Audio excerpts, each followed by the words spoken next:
Memandangkan Piala Dunia dah nak mula, jom kita tengok pemain-pemain Manchester United yang akan main dalam Piala Dunia nanti.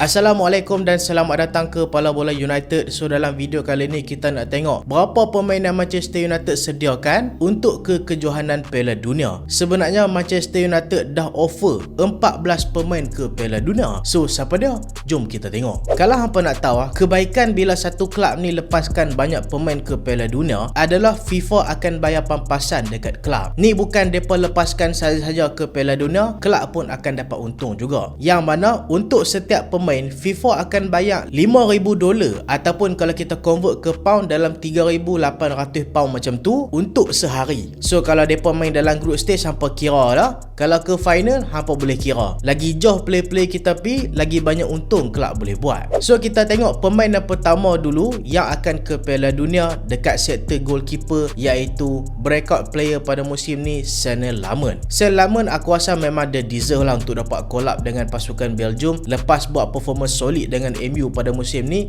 siap dapat anugerah signing of the season lagi. Cuma aku tak rasa dia akan dapat first E dengan pasukan Belgium, tapi dia akan jadi backup yang baik untuk Thibaut Courtois. Tapi aku rasa in future kalau Courtois nanti dah tua apa semua, Senne Lammens lah aku rasa dia yang akan jadi first goalkeeper untuk pasukan Belgium. Bukan Senne Lammens seorang tau, seorang lagi goalkeeper dapat collab untuk World Cup kali ni, iaitu Altay Bayindir. Walaupun Bayindir kita tengok performance dia dekat MU musim ni memang tak ada game pun dia convincing. Sejak Lammens main dekat Manchester United, Bayindir tak pernah start, tapi Bayindir antara komponen penting juga dalam pasukan bola sepak Turki. Cuma Bayindir pun macam Lammens juga, dia bukanlah first E untuk pasukan Turki. Kita masuk ke sektor pertahanan pula. Sektor pertahanan pertama yang dapat collab adalah Lisandro Martinez. Walaupun Martinez ada ups and down pada musim ni, side injured, lega, injured balik, lepas tu boleh perform. So aku boleh kata Licha ni pun lebih kurang macam Bayindir juga. Perform ke tak perform ke, skuad negara still akan panggil. Tapi aku rasa performa Licha lagi-lagi dalam hujung-hujung game EPL, aku rasa memang deserve untuk dapat collab pasukan Argentina. Dan mungkin kali ni peranan dia lagi penting kalau kita nak compare dengan Piala Dunia 2022. Sebab 2022 masa tu Argentina banyak pakai Romero dan juga Otamendi. Kali ni pun Otamendi banyak dipakai juga sebab leadership dia tu yang penting. Tapi aku rasa mungkin Licha akan dapat lagi banyak peluang sebab masa ni dia tengah solid. Tapi jangan duk injek lah nak Licha. Risau pula dia ni main banyak-banyak lagi injek pula. So bukan Licha seorang, ada lagi dua pemain pertahanan. Pemain kedua adalah Noussair Mazraoui. Mazraoui musim ni kita dapat nampak dia agak struggle juga untuk masuk dalam first team. Lagi-lagi bila dia dapat injury pula. Lepas tu kita tengok position Diogo Dalot macam untouchable, walaupun dia pun tak perform sangat. Tapi Mazraoui still tak boleh beat Dalot. Dan belah kiri jangan duk tanya, Luke Shaw memang tak injek-injek pada musim ni. Tapi Mazraoui still dapat collab walaupun Hakimi pegang position belah kanan tu. Yang special dekat Mazraoui ni adalah dia ni versatile. Dia juga boleh main dekat bahagian left back. Pemain yang ketiga adalah Diogo Dalot, pemain pasukan Portugal. Bagi aku Dalot musim ni dia ada improvement juga tau berbanding dengan musim lepas. Walaupun kita duk kutuk-kutuk dia,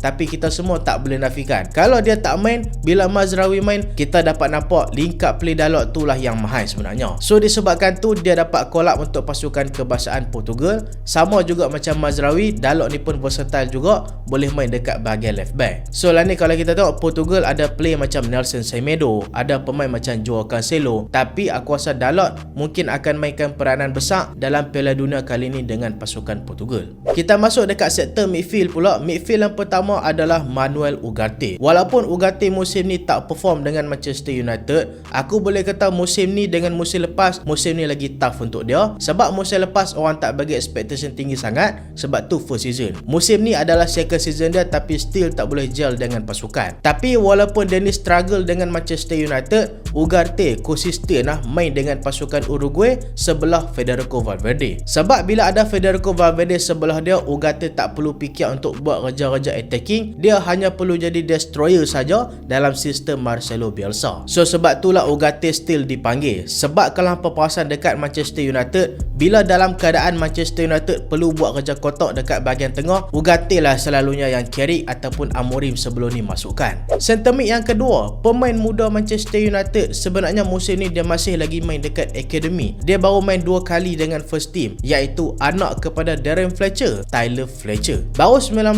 tahun kali ni Scotland dapat layak ke Piala Dunia, so Tyler Fletcher dapat panggilan untuk join World Cup pada usia 19 tahun. Aku rasa ni satu peluang yang besar untuk Tyler Fletcher. Satu, sebab pasukan Scotland tak semestinya akan layak ke Piala Dunia lepas ni, sebab ni pun first time tau mereka layak, sejak dah lama mereka tak layak. Kedua, kita mungkin jangka Tyler Fletcher mungkinlah tak akan dapat main regular, tapi at least aku rasa dia akan dapat main dalam World Cup kali ni. Pemain yang ketiga dekat bahagian tengah adalah Kobbie Mainoo.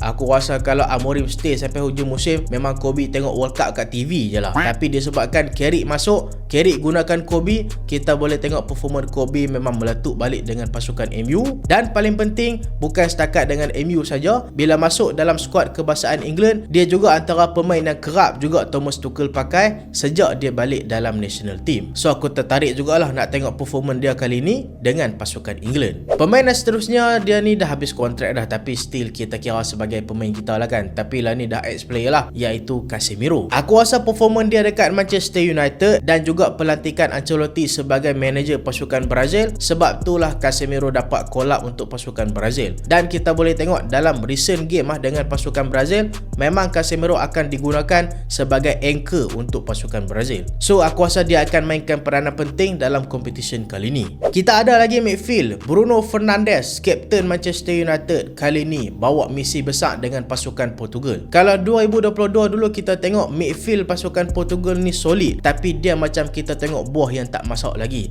Tapi kali ni Piala Dunia 2026 kita tengok semua dah ranum dah. Joao Neves, Vitinha, Bruno musim ni player of the season. So aku rasa depa tiga akan mainkan peranan besar untuk bantu pasukan Portugal menang Piala Dunia.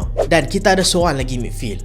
Ni pun dah kira pemain kita sebab memang dah confirm, dah deal, iaitu Ederson. Ederson sebelum ni main dekat Atalanta, kali ni akan berpindah ke Manchester United. Sebenarnya yang paling menarik, sebelum ni Ederson tak dapat call up untuk main Brazil, tapi disebabkan kecederaan defense pasukan Roma, iaitu Wesley, dia dapat call up. Dengar cerita member excited nak pergi Piala Dunia sampai dia terlupa nak bawa baju dia tau. Waktu tu dia pergi terus saja. Kawan-kawan dia Ligan bagi baju kat dia. Aku tak tahulah cerita tu betul ke tidak. Tapi iyalah kan, tiba-tiba coach panggil hang, "Oi, ni hang dapat call up World Cup ni." Siapa tak seronok. So kita ucapkan tahniah kepada bakal pemain kita, iaitu Ederson. Kita masuk dekat sektor serangan pula. Pemain serangan kita pun ada yang dapat call up. Yang pertama adalah Matheus Cunha. Cunha walaupun kita tengok dekat belah kiri itu persaingan agak ketat lah, sebab Vini ada. Lepas tu kalau Neymar balik, mungkin Neymar boleh main kat situ ataupun Neymar main kat attacking midfield lah kan. Tapi Neymar position asal dia memang dekat left wing. Tapi apa yang aku suka tengok, Cunha ni dia versatile. Dia boleh main dekat kiri, dekat kanan dan attacking midfield. Striker tengah pun dia boleh main juga. Sebab itulah kita tengok Ancelotti pun duk guna dia juga,